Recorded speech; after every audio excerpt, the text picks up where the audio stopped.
선지자 에스겔에게도 평생 잊지 못할 날이 있었습니다. 그것은 아마도 사랑하는 아내가 죽은 날이었을 겁니다. 에스겔도 크나큰 고통의 날이었습니다.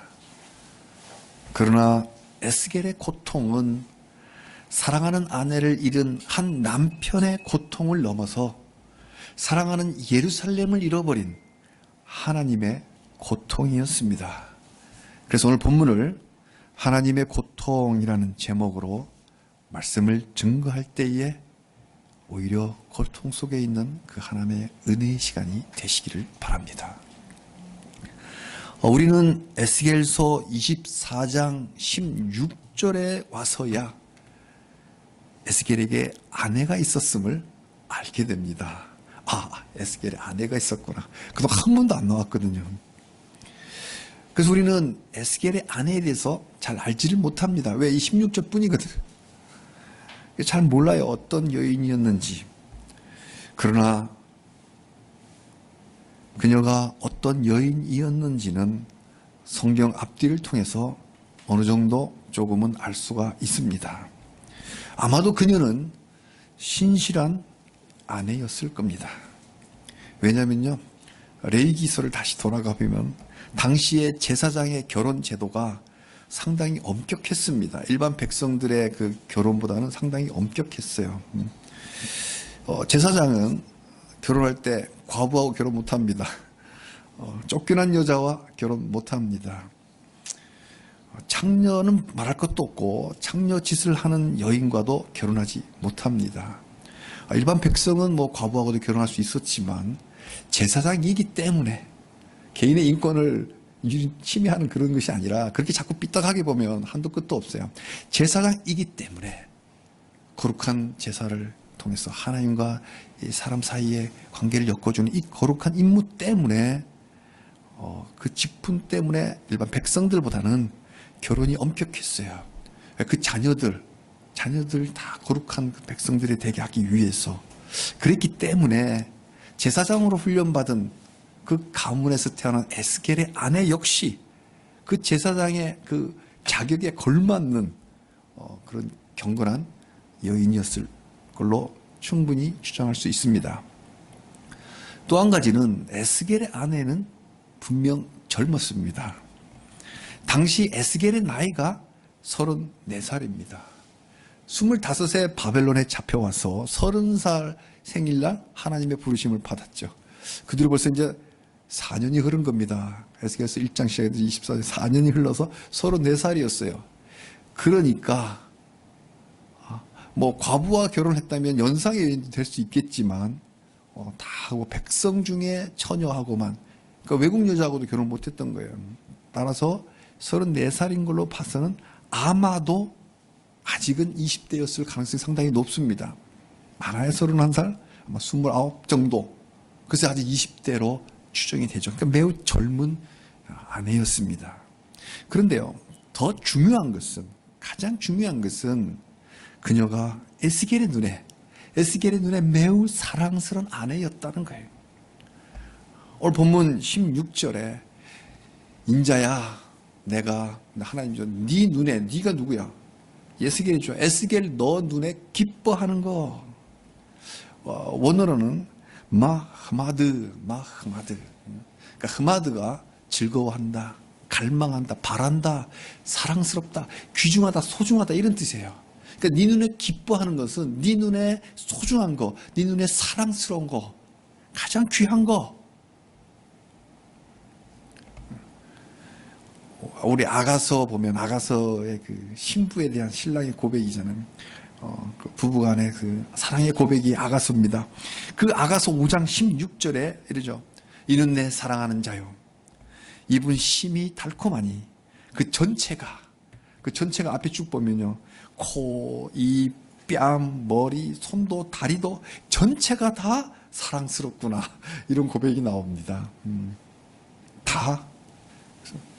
어디가 이뻐서 결혼했어요? 하면 누구는 그래. 코가 이뻐서. 아니, 다 이쁩니다. 다 사랑스럽습니다. 그때 아가서 5장 16절에 다 사랑스럽습니다 하가 바로 이 마하마드예요.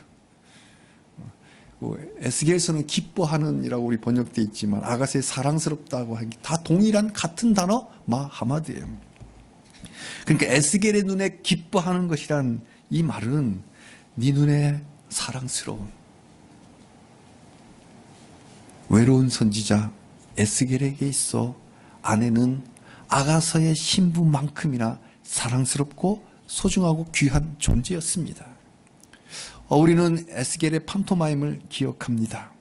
선지자로 부름받은 그 첫 해에 왼쪽으로 390일, 오른쪽으로 40일을 누워서 그 흙으로 빚어놓은 그 예루살렘 모델, 그 모형을 보면서 먹거리라고는 지금의 햇반 그 한 그릇 정도, 그 물이라고는 2컵 정도, 이걸 가지고 하루 식량으로 무려 하루 이틀 아니라 14개월을 버티면서, 그러니까 에스겔이 어쨌을 것 같아요? 바싹 말랐을 거야 아마. 뼈만 앙상하게. 그런 에스겔의 바로 옆에서 돌봐줬던 사람이 누구예요? 바로 이 아내입니다. 아름답고 귀엽고 사랑스럽고 젊고 신실하고 경건한 그 아내, 경건할 뿐만 아니라 남편 옆에서 그 사명자, 선지자를 돌보는 그런 아내였습니다. 아마도 이 여인은 처음 제사장 가문에 시집 왔을 때 그래도 제사장의 아내가 된 것을 속으로 매우 자랑스럽게 생각했을지도 모르겠어요. 그런데 나라가 망하고 먼 이방 땅 바벨론에 잡혀와서 제사장이 아닌 선지자의 아내로 살아야 했습니다. 예레미야가 선지자로 살면서 고통받는 걸 봤거든요. 제사장은 그래도 뻗대가 나는데 선지자는 너무 고통스러운 삶을 사는, 그래서 제사장의 아내가 아니라 선지자의 아내가 된 거예요. 근데 이 날마다 선지자가 찾아가는 게 아니고 에스겔이 이게 가택연금을 받는 거예요. 하나님으로부터. 그러니까 사람들이 찾아와요. 이 집이란 게 뭐예요? 집은 가장 사적인 공간, 프라이버시가 보장되는 공간인데 집에 맨날 사람들이 찾아오니까 거의 관광지 되다시피 하니까 그 집이라고 하는 자기의 사적인 프라이버시가 깨져버리고 온 동네 사람들이 찾아온 구경터가 되어버렸습니다. 그럼에도 그녀는 그 남편 에스겔의 사명을 곁에서 도우며 응원하며 격려하는 든든한 동역자였습니다. 그녀는 분명 외로운 선지자 에스겔에게 귀중한 아내이자 눈의 기쁨인 아내였습니다. 그러던 어느 날 에스겔의 귀에 여호와 하나님의 말씀이 들려옵니다. 16절입니다. 인자야 베나담, 내가 네 눈에 기뻐하는 것을, 이게 아내거든요. 아내. 한 번 쳐서 빼앗으리라.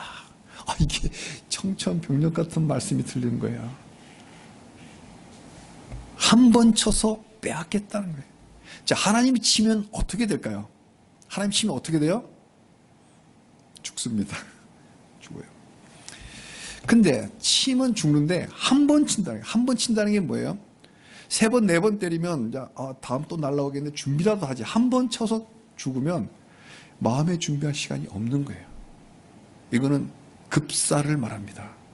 급사. 젊은 아내가 병 걸린 것도 아니고 갑자기 죽는 거예요. 마음의 준비할 틈도 없이 데려가겠다. 더구나 슬퍼하지도 말라. 울지도 말라. 눈물 비치지도 마라. 탄식 정도는 그래 해. 근데 탄식을 하더라도 꾹꾹 눌러서 조용하게 탄식해야 된다. 심지어 상이 났으니까 가족들, 그리고 친척들, 친구들, 지인들이 이렇게 와서 초상집에서 먹는 음식이 있잖아요. 그 음식 먹지 말라는 거예요. 그 지인들이 와서 야 음식 좀 먹으라고, 그 위로잖아요. 보살피는 그 위로도 받지 말라. 인간적인 돌봄이나 위로도 받지 말라고 하나님이 명령하십니다. 다음날 아침 아내가 죽을 거라는 하나님의 말씀이 임했다고 백성들에게 전했습니다. 저녁이 되자 정말 하나님은 사랑하는 아내를 데려가 버렸습니다. 하나님은 무심도 하시지 아직은 20대의 젊은 나이에 데려가시다니. 제대로 행복할 시간도 없었는데 선지자 사역하느라고 이리도 빨리 데려가시다니. 에스겔의 슬픔이 어땠을까요? 우리가 과연 상상이나 할 수 있을까요? 에스겔이 지금 옆에 있다면 우리가 지금 에스겔에게 무슨 말로 위로를 할 수 있겠습니까? 에스겔의 눈에, 에스겔의 눈빛에 기쁨이었던 아내가 죽었으니 에스겔의 눈빛이 꺼져버린 거예요. 아마 지금 에스겔이 옆에 있었다면 눈빛이 그냥 꺼져버린 거예요. 동태 눈깔처럼. 부고장이 공동체 안에 빠르게 퍼졌습니다. 에스겔의 아내가 죽었다. 얼마나 충격을 받았겠습니까? 가족들, 친구들, 지지자들이 하나둘 모이기 시작했을 겁니다. 근데 집에 와 보니 더 충격적인 것은 에스겔의 반응입니다. 그토록 사랑했던 아내, 마을 사람 다 알거든요. 근데 에스겔의 눈에 눈물도 없었고 가져온 음식도 먹지도 않고 그저 올라오는 탄식을 그냥 꾹꾹 누르고 있는 그 정도의 모습에 더 충격을 받았습니다. 그런데요, 아마도 에스겔의 눈이 젖지는 않았지만 하나님의 명령을 따라서 순종했기 때문에 젖지는 않았지만 그 눈물샘을 꾹꾹 누르며 그 극도의 절제 속에서 그 강한 고통을 감내하고 있는 것을 눈치챘을 거예요. 선지자의 젊은 아내의 갑작스런 죽음, 감당기 어려운 고통을 꾹꾹 누르고 있는 선지자. 어떻습니까? 이게 일반 통상적인 모습일까요? 젊은 여자가 갑자기 죽는 건 이상한 거죠. 정상적인 게 아니죠. 또 그 남편이 그 고통을 표현도 안 하고 고통은 고통을 받는데 꾹 누르고 있는 거예요. 이것도 정상은 아니잖아요. 통상적이지 않아요.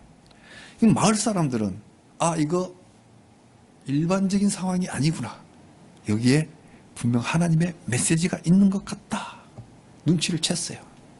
그래서 19절에 이 사건이 우리에게 하나님의 무슨 메시지가 있냐? 하나님의 메시지가 있는 거냐? 하고 물어봤습니다. 에스겔의 눈에 기뻐하는 아내를 데려갔듯이. 이게 무슨 메시지예요? 에스겔의 눈에 기뻐하는 아내를 데려갔으니 이스라엘의 눈에 기뻐하는 게 뭐예요? 이스라엘에게서 데려갈 게 뭐예요?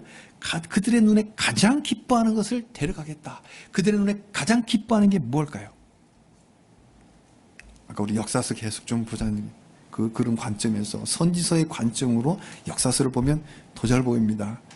그 당시에 예루살렘 최고 성전, 그래서 성전이 우상이 되어버렸습니다. 예루살렘이 우상이 되었어요. 그들이 가장 열광했던 가장 큰 우상은 바로 예루살렘이고 바로 성전이었습니다. 성전에 임재한 하나님이 아니라 빌딩, 성전 건물이 자기를 지켜준다 생각했고, 시온성, 그 안에 임재하신 하나님이 아니라 시온성 자체가 우리를 지켜준다고 생각을 했습니다. 물론 예루살렘은 난공불락의 그 꼭대기 위에 첩첩산 중에 있는 그 난공불락의 천연 요새지 맞습니다. 그러나 정복 못할 성은 없죠. 그들은 예루살렘을 가장 우상으로 기뻐했습니다. 이걸 요즘 버전으로 표현한다면 이럴 것 같아요.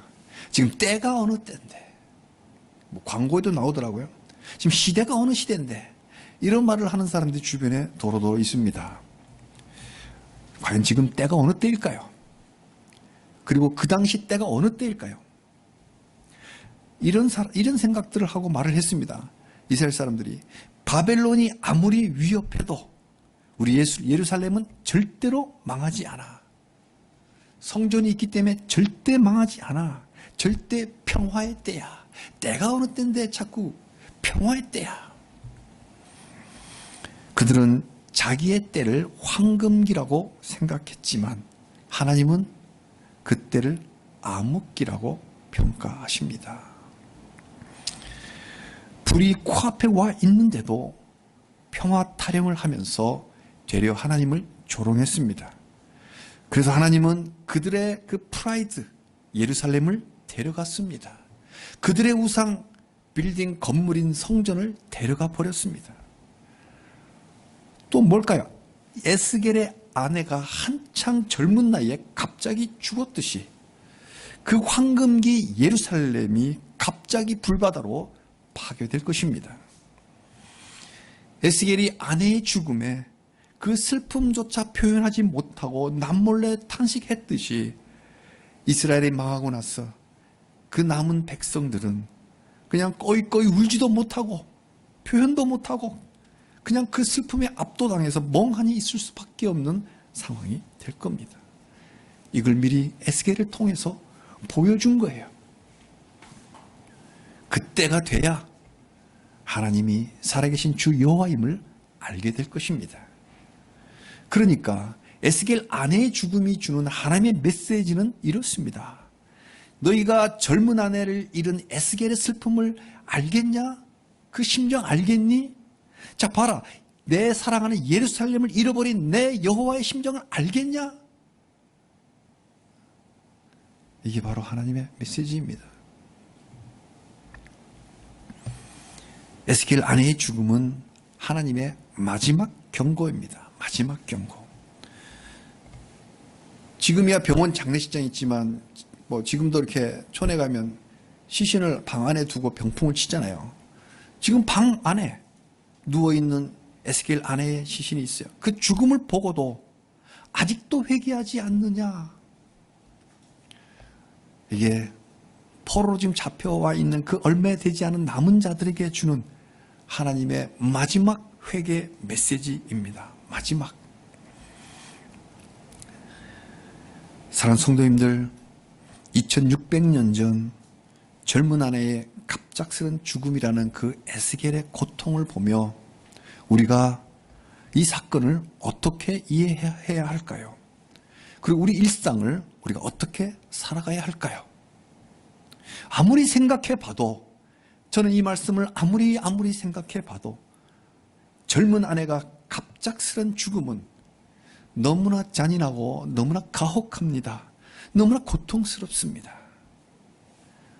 에스겔이 선포한 하나님이 어떤 하나님이셨어요? 우리 지난주에 18장 23절에 내가 어찌 악인이 죽는들 조금인들 기뻐하랴. 신정론 하나님의 심판은 정당하다. 그래서 악인은 자기 죄로 죽는다. 그런데 하나님은 악인이 죽는 게 목적이 아니다. 그 악인이 죽을 수밖에 없지만 그 죽음조차도 하나님은 기뻐하지 않는다. 왜? 생명 주신 분이 하나님이니까 그 생명이 죄악 가운데 죽는 걸 돌이키지 않으면, 회개하지 않으면 죽을 수밖에 없는데 그 죽음조차도 기뻐하지 않는 우리 하나님, 분명히 그런 하나님을 선포했는데, 그런데 악인이 죽는 것도 기뻐하지 않는 우리 하나님이신데 신실한 에스겔의 아내, 그 사랑스러운 하나님의 딸이잖아요. 하나님의 선지자 에스겔을 돌보면서 그 하나님의 사역에, 그 외로운 사명에 동역했던 그 하나님의 딸을, 그것도 한창 젊은 나이 20대에 갑자기 데려가시니 이 얼마나 비통스럽고 이 얼마나 슬픈 일일까요? 저는 말씀을 보면서 하나님 왜 그러셨어요? 생명 주신 하나님, 어찌 에스겔이 사랑하는 아내의 생명을 그렇게도 빨리, 그렇게도 쉽게 데려가시나요? 이렇게 질문을 했습니다. 아무리 봐도 이해가 안 가요. 그래서 이해 안 가는 건 내 시선으로 보니까 이해가 안 가는 거예요. 그래서 하나님의 눈으로, 이 드론 뜨잖아요, 드론. 그래서 드론처럼 하나님의 눈으로 다시 한번 이 질문을 하나님께 해봤습니다. 아마도 하나님은 사랑하는 딸의 희생을 통해서 잃어버린 영혼들이 회개하고 하나님께 돌아와 영원한 생명 얻기를 원하셨던 것 같습니다. 자, 본토 이스라엘에 남아있던 그 남은 백성들은 바벨론의 침공으로 다 심판받고 다 죽었습니다. 몇 안 되는 그 화염에 피해도 칼에 죽었잖아요. 그리고 얼마 안 남은 거 사방에 다 날려버렸어요. 그런데 망하기 10년 전 1차 포로로 잡혀온 바벨론의 아마 그 남아있던 사람들은 이제 포로들 잡혀가서 너희 죽었다 나는 살았다 생각했을 거예요. 그러나 하나님은 포로로 잡아온 이 사람들의 세계에서 다시 시작하십니다. 다음 세대 포로지에서 태어난 다음 세대를 통해서 하나님은 거룩한 나라를 다시 이어가는 거예요. 그러니 지금 포로 잡혀있는 이 한 줌밖에 안 되는 이 무리 속에서 아직도 우상 갖고 와 있거든요. 지난주에 했던 그 우상 갖고 있단 말이에요. 지금이라도 회개하고 돌아오기를 간절히 원했기 때문에 하나님의 사랑하는 딸, 그 가운데 선지자 에스겔을 선택했고 그 에스겔에 붙여준 돕는 배필 그 사랑한 딸을 희생시켜 그 남은 백성들 돌아오게 하는 마지막 경고 메시지를 보낸 겁니다. 천하보다 귀한 영혼들이 돌아오기만 한다면 에스겔 아내의 죽음은 헛되지 않았을 거예요. 인생의 전 관점에서 보면 이제 30도 안 넘었는데 넘었어 봐야 30살, 31살인데 아까운 인생이지만 그 영혼은 이미 구원받은 영원토록 하나님과 함께할 영혼이잖아요. 나중에 천국 가면 에스겔 아내 한번 만나봅시다. 영원토록. 그러나 회개하지 않는 영혼들은 영원토록 불 가운데 있어야 되잖아요. 우리 예수님도 33살에 돌아가셨는데 그러니 그 영혼이 젊은 날 희생당해도 얼마나 값있는 귀한 생명입니다. 살아계시잖아요. 헛되지 않은 죽음입니다. 그런데요, 이 한 영혼 구하기 위해서 치른 값이 너무 비쌉니다. 값비싼 희생, 값비싼 고통. 왜 이리 비쌀까? 그 영혼이 비싸기 때문에 그래요. 그 비싼 영혼 사오려니까 비싼 값을 치르는 거예요. 근데 이 비싼 희생, 이 값비싼 고통은 에스겔 부부만이 겪은 게 아닙니다. 에스겔 부부만이 아니었어요. 성경 전체를 한번 볼게요. 구약 성경에 제사 제도가 있잖아요. 이 제사 제도를 희생이라고 해요. 이 희생에 고통이 있었습니다. 어떻게 해요? 죄인이 자식처럼 기르던 양무 울타리 가가지고 흠 있는 거 말고 쩔뚝거리는 거 말고 가장 좋은 완벽한 어린 양, 한 살이 안 된 어린 양을 택해야 되잖아요. 저는 이 볼 때마다 저희 집에 강아지가 한 마리 있잖아요. 그 강아지를 생각합니다. 그런데 저는 한 번씩 그래요. 소가 더 훌륭한 펫입니다. 눈을 꿈뻑꿈뻑하는 얼마나 교감이 되는데요. 이야기를 합니다. 그 어린 양, 가장 좋은 양을 자식처럼 키우잖아요. 농부들 이야기 보면 자식처럼 키웠다 그래요. 농작물도 자식처럼 키웠다 그러는데 하물며 동물과 자식처럼 키운 그 어린 양을 잡아야 돼요. 제사장이 잡는 거 아닙니다. 죄인이 잡아요. 죄인이 자기 손을 양의 머리에, 소의 머리에 얹어서 안수를 해요. 자기가.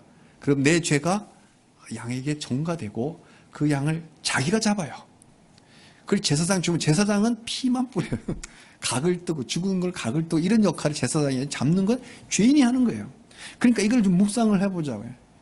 저는 요즘 살아있는 생선 이렇게 목을 따는 거를 한 번씩 이렇게 연애 프로에서 보면 마음이 아파요. 왜 그런지. 제가 많이 변했어요. 생선 잡는 것도 너무 마음이 아파요. 물론 요리해온 건 잘 먹습니다만은 양을 과연 잡을까요? 잡는 게 쉬울까요? 더군다나 가장 자식처럼 키우던 사랑하는 양을 잡는 게 그게 고통인 거죠. 그래서 아마도 하나님이 제사 제도를 만든 건 네 사랑하는 자식같이 키운 양 잡니 그리 고통스럽지. 나의 고통을 이제 알겠냐? 죄가 얼마나 무섭냐? 이 죄 하나 해결하려고 자식 같은 양을 잡아야만 하니 다시는 죄 짓지 마. 이게 바로 하나님의 마음이에요. 그래 하나님 만드신 제도예요. 그래서 이 희생을 sacrifice라고 해요. 서양 사람들은 sacrifice. 번역하면 희생이에요. 그래서 희생양이라 그러잖아요. 제물이 죄가 없어. 죽을 게 없는데 주인의 죄 대신에 그냥 희생당하는 거잖아요. 어린 양도 희생당하는 고통을 당하겠지만 자식같이 길렀던 어린 양을 희생시켜야만 하는 그 주인의 마음에 큰 고통이 있었을 겁니다. 그래서 어린 양을 잡을 때마다 하나님의 고통을 배우라고. 근데 배웠을까요? 이게 한 번 되고 두 번 되고 자꾸 여러 번 반복이 되면 이게 그냥 매너리즘에 빠져서 그냥 이게 그냥 하나의 행식이 되고 그 죄가 그렇게 무서운 줄 몰라요. 그러나 누군가의 희생이 있어야만 사람의 죄를 해결하려고 사람을 죽일 수는 없잖아. 그래서 양을 잡는 건데 그 누군가의 희생이 있어야만 죄인이 살 수 있고 그 희생 제물의 고통에 하나님의 고통이 있습니다. 하나님이 동물을 얼마나 사랑하시는데요. 그 하나님의 고통이 그 안에 있습니다. 가장 대표적인 사건으로 무엇이 생각이 납니까? 오늘 에스겔 아내의 죽음을 보면서 가장 대표적인 사건?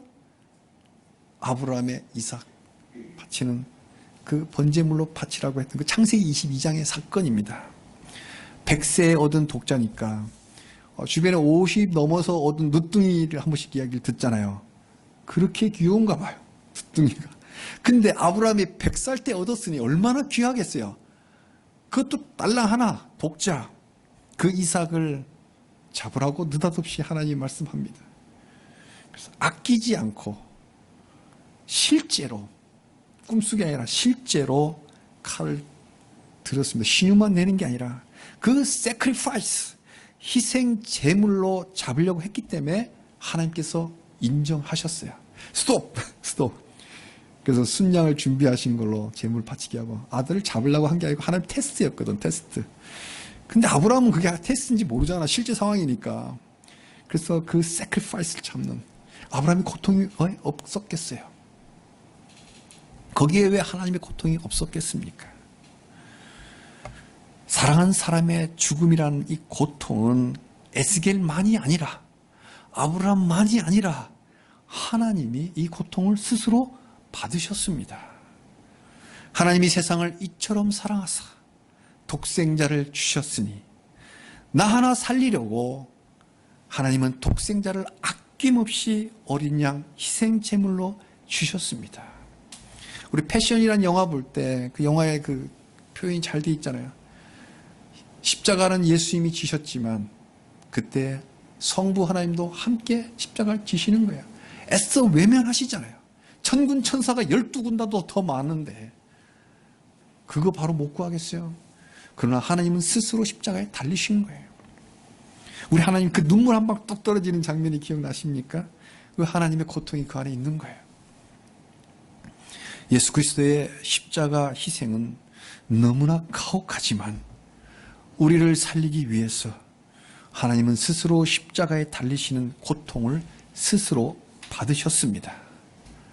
사랑하는 성도님들, 2600년 전 사랑하는 아내의 죽음이라는 그 에스겔의 고통이 당대 사람들에게는 하나님께로 돌아오는 길을 열었습니다.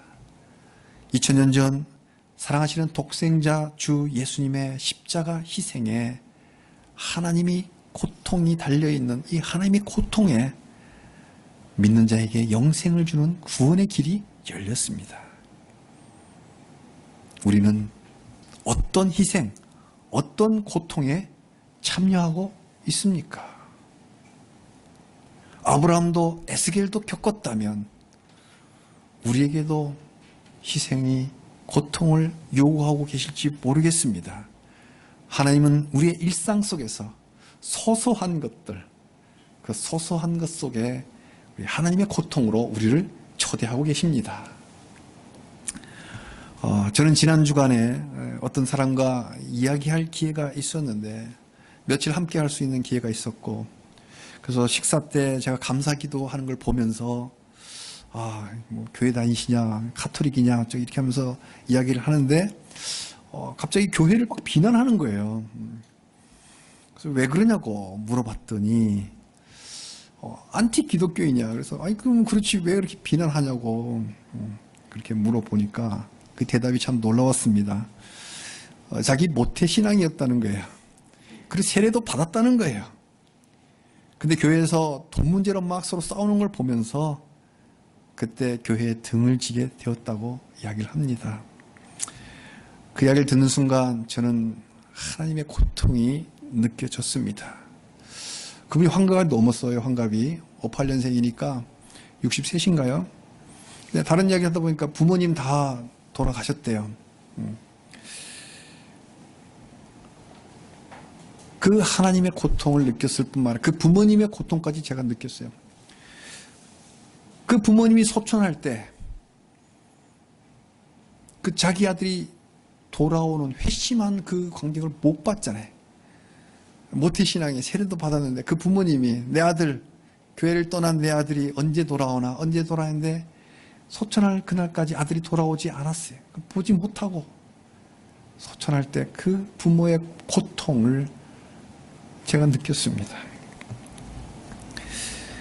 그분과의 짧은 만남이어서 제가 그를 회개에 이르도록까지 인도하지는 못했지만 작별 인사를 하고는 제가 SRT 열차를 타고 한 2시간 뒤에 또 카톡으로 막 이렇게 인사를 했어요. 고마웠다고 자리에서. 뭐 답장이 와요. 그래서 그 뒤에 제가 카톡으로 메시지를 보냈습니다. 살아계신 하나님이 우리 모태신앙 아무개 성도님이 돌아오는 날을 손꼽아 기다리고 계십니다. 죄 많은 인생들로 낭망하지 마십시오. 왜? 의인은 없나니 하나도 없다.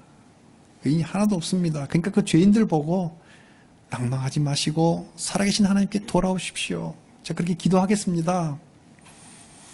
그러면서 제가 이야기했던 걸 한 번 더 이야기했어요.